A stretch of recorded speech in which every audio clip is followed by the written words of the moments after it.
Hello everyone, আমার নতুন একটা ভিডিওতে তোমাদের সবাইকে ওয়েলকাম। আজকে সকালের ঘুমটা ভাঙলো একটা কান্নার আওয়াজে। চোখ খুলে দেখি কান্নাটা আর কেউ না, আমাদের রাহি সোনা কাঁদছে আর ওর মা ওকে রেডি করাচ্ছে। আজ হচ্ছে কালী পুজোর আগের দিন, ওদের স্কুলে রয়েছে সেটার জন্য একটা প্রোগ্রাম। সেই কারণে ওকে দেখো কি সুন্দর করে একটা সাদা পরি সাজিয়ে দিয়েছে ওর মা, আর হাতে দিয়ে দিয়েছে একটা স্টার। কিন্তু সে হলে হবে কি, মেয়ের তো কিছুতেই চোখ খুলছে না, কারণ ওর এখন ভীষণ ঘুম পেয়েছে। ও কিছুতেই স্কুলে যাবে না, ও এখন ঘুমোবে। তার কারণ হচ্ছে কালকে রাত্রে আমাদের অনেকটা দেরি হয়ে গেছিলো ঘুমোতে। সেই কারণে ন্যাচারালি বাচ্চা মানুষ, ও সকালে কি করে উঠে আর স্কুল যাবে। আমি বলছি একটু তাকাও, তোমার একটু ছবি তুলি। সে বললে হবে কি, ও তো চোখে পুরো অন্ধকার দেখছে, চোখ দুটো দেখেছো পুরো খুলতেই পারছে না। তো এই অবস্থাতে ওকে এখন স্কুল পাঠানো হবে। আজকে তো স্কুল না গেলেও নয়, ধরো স্কুলে যেহেতু প্রোগ্রাম রয়েছে সে কারণে তো যেতেই হবে। এখন বাজছে দুপুর 12টা মতো, চলে এসেছে সাদা পরি স্কুল থেকে। ওর মা নেই, দিদি গেছে স্কুলে। আর এসে আমাকে গল্প করছে আজকে স্কুলে কি কি হয়েছিল প্রোগ্রামে সেগুলো। তো সবাই নাকি ওর ফ্রেন্ডরা ভূত সেজে গেছে, আর একমাত্র ওই এরকম পরি সেজে গেছে। এখন দেখো কি মিষ্টি লাগছে, আর সকালে চোখই খুলতে পারছিল না, মাথার চুলগুলোই খালি কালো, বাকি সবই শরীরের সাদা। তো দেখো এখন রেডি হয়ে নিয়েছি, যাব হচ্ছে একটু পার্লারে। এখানে একটা নতুন পার্লার ওপেন হয়েছে কিছুদিন আগে। তো দিদি বললো খুব ভালো, ওখানে যা। তো চুলটা পুজোর আগে তো কাটা হয়নি, তো ভাবছি চুলটা একটু কাটবো, ফেসিয়াল করব, অনেক কিছু কাজ আছে। এবার দিদি গেছে স্কুলে, ওর তো আসতে অনেকটা দেরি হবে, মানে 3টে বেজে যাবে, 3টের পর। তখন গেলে কি বলো তো অনেকটা লেট হয়ে যাবে। সে কারণে আমি তো চিনি না কোথায় হয়েছে। তো এই যে আমাদের এই পুচি রানী চেনে কোথায়, ও আমাকে নিয়ে যাবে আজকে সেখানে। তো এখন বেরোচ্ছি, স্নান খাওয়া সব কিছু হয়ে গেছে। মাথায় স্নান ইচ্ছা করেই করিনি, কারণ ওখানেই শ্যাম্পু করে নিয়ে তারপর চুলটা কাটবো, স্পা করবো, সব কিছু ওখানে করব। তো চলো বেরিয়ে পড়ি, ওখানে তোমাদের সাথে অবশ্যই ভিডিও শেয়ার করব কি করছি না করছি। তো চলো, হ্যাঁ, বেরিয়ে পড়েছি আমরা। আর এই যে পুকুরটা দেখছো, এই পুকুরটার নাম হচ্ছে রাজা পুকুর। কি সুন্দর করে এখন পুরো পুকুরটা বাঁধিয়ে দিয়েছে। এখানে ছটে খুব সুন্দর করে পুজো হয়, মানে এত সুন্দর যে দেখার মতো। আমি যদিও কোনোদিনও আসিনি এখানে পুজো দেখতে। তো কথা বলতে বলতে চলে এলাম এই যে পার্লার। দিদিদের বাড়ি থেকে একদমই কাছে, মিনিট 5-এর রাস্তা, কিন্তু এখানে নয়। আমি যাব হচ্ছে ওদের উপরে, সেখানেই আর কি মেন পার্লারটা। তো চলো সিঁড়ি দিয়ে উঠে তারপরেই আর কি ওদের পার্লার। এই যে পোস্টার দেওয়া আছে, চলো ভেতরে যাই। পুরো রাস্তাটাই কিন্তু আমাকে দিদির মেয়ে চিনিয়ে নিয়ে এসেছে, মানে 1-2বার এসেছিল ওর মায়ের সাথে, ঠিক চিনে রেখেছে। বেশ বড় পার্লারটা, খুব সুন্দর দেখলাম, ভেতরে অনেক রকম ব্যবস্থা আছে। বেশি দিন হয়নি, 2-1 মাসই নাকি হলো হয়েছে। তো এখন একটু ফাঁকা আছে, আমাকে একটু বসতে বললো, মিনিট 10 বসতে বললো, তারপরে আর কি শুরু করবে। তো বসে আমি চারিদিকটা দেখছিলাম। আর একটু আগে এলে আর একটু ভালো হতো। তো এই দেখো, যখনই বলবো ছবি তুলবো তখনই এইরকম করে পোজ দিতে থাকবে। প্রথমে আবার চুলটা শ্যাম্পু করে নিচ্ছে, এত আরাম লাগছে কি বলবো তোমাদের। আর এখানে এসে আমার মনে পড়লো যে আজকে হচ্ছে বুধবার, আমার ছেলের জন্মবার। আর ছেলের জন্মবারে তো চুল কাটিনি, সেই কারণে চুলটা কাটা হবে না, তবে স্পাটা করব। আমি কোনো দিনও সত্যি কথা বলতে হেয়ার স্পা করিনি, আজকে ফার্স্ট টাইম করব। আর এই দেখো পাশে বসে আমাকে অবজার্ভ করছে কি করছে। ওকে দায়িত্ব দিয়েছি আমার ব্যাগটা সামলে রাখার। চুলটা শ্যাম্পু করা হয়ে গেছে, তারপর চুলটাকে এরকম ক্লিপ দিয়ে আটকে রেখেছে। এরপরে কি করবে জানি না, আমার যেহেতু ফার্স্ট টাইম হেয়ার স্পা করা, সে কারণে আমার সেই এক্সপিরিয়েন্সটা নেই। আর এই দেখো ফোন চাইছে, ফোনটা দিইনি বলে আমাকে এরকম করছে। ফোনে একদমই চার্জ নেই, সে কারণে ফোনটা ওকে দিতেও পারছি না। আর ওর যেহেতু সময় কাটছে না, বিরক্ত লাগছে, সে কারণে আমাকেও এরকম ইরিটেট করছে।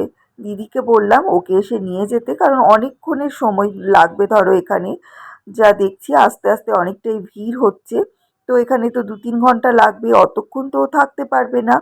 তো সেই কারণে দিদি বলল স্কুল থেকে এসে ওকে নিয়ে যাবে। আর এখানে আমার হেয়ার স্পা চলছে। তোমরা দেখতে থাকো পরপর কি করছে।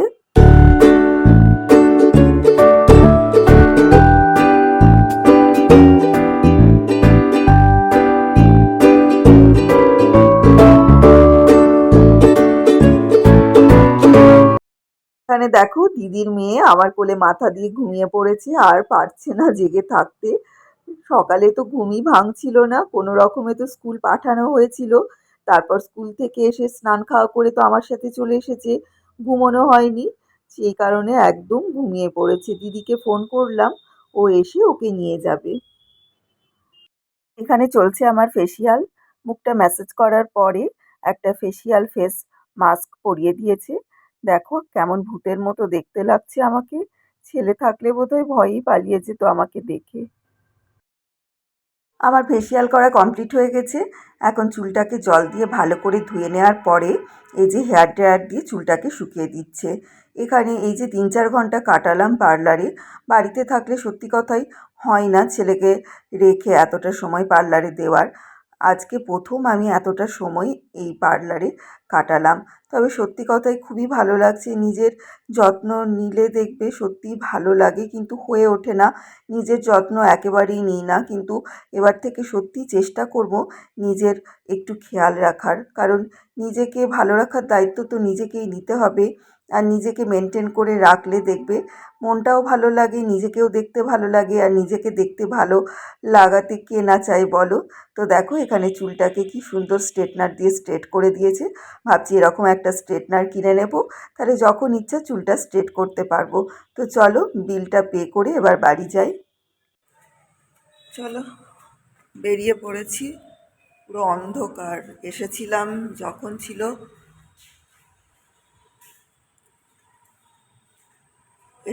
তখন ছিল পুরো দুপুর, আর দেখো এখন পুরো সন্ধে হয়ে গেছে। তাড়াতাড়ি বাড়ি যাই। বাড়িতে আর আমি ছিলাম না এতক্ষণ। 3টাতে দিদিকে পুরো জ্বালিয়েছে, একদম যুদ্ধ করেছে সারাক্ষণ। তো এখন একটু চা খাবো, খেয়ে আবার বেরোবো, যাবো সোনার দোকান। কালকে যেখানে গেছিলাম সেখানেই যাব। দেখি কোনটা নিই। সেই চিকগুলো দেখে এসেছিলাম না, সেগুলোর মধ্যে আজকে কোনো একটা ফাইনাল করব। তো চলো একটু চা খেয়ে নিয়ে আবার বেরোই। একটু আগে ফিরলাম দোকান থেকে, সোনার দোকান থেকে। কি কিনলাম সেটা তোমাদের আমি কোনো একটা ব্লগে শেয়ার করব। আজকে ভীষণই ক্লান্ত হয়ে আছি 4 ঘন্টা পার্লারে কাটিয়ে। কোনো দিন সত্যি কথা বলতে আমি পার্লারে এতক্ষণ কাটাইনি। মানে পার্লার খুব কমই যাই, ওই প্লাক করতেই যা যাই। কিন্তু সত্যি আজকে খুব ভালো লাগলো।